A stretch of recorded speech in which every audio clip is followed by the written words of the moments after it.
বাসর করে যখন শুয়ে পড়ে তখন স্বামীকে বেহুলা হারিয়ে ফেলে, তখন পদ্মা তাজা সাপি দিয়ে লক্ষিন্দরকে ধ্বংস করে। তো আশা করি যদি আমাদের দেখাতে পারি তাহলে আশা করি ভালো লাগবে।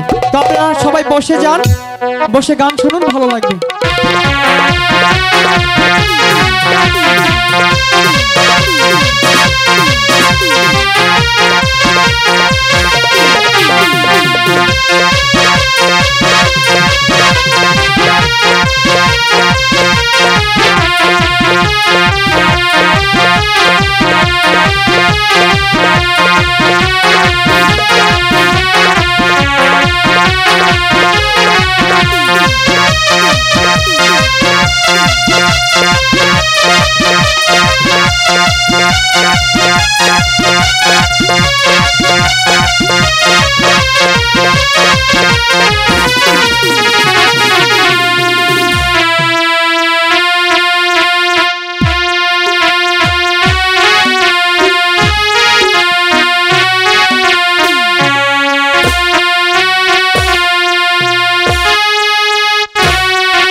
কোনো ভুল ত্রুটি হয় অবশ্যই ক্ষমা করে দিবেন, কেননা এখনো শিকার রাস্তায় আছি।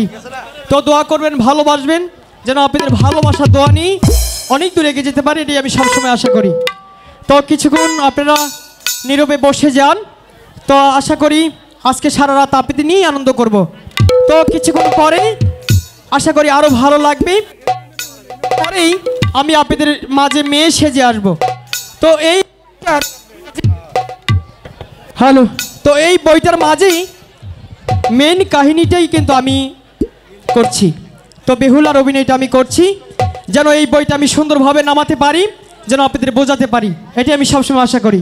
তো বেহুলার সর্বপ্রথম প্রেম হবে, তারপর বিয়ে হবে, তারপরে মরার স্বামীকে নিয়ে সেই দেবপুরে কেমন করে যায় সেটুকু দেখার জন্য চেষ্টা করব। তো বাসর ঘরেই বেহুলা সতী নারী থাকে।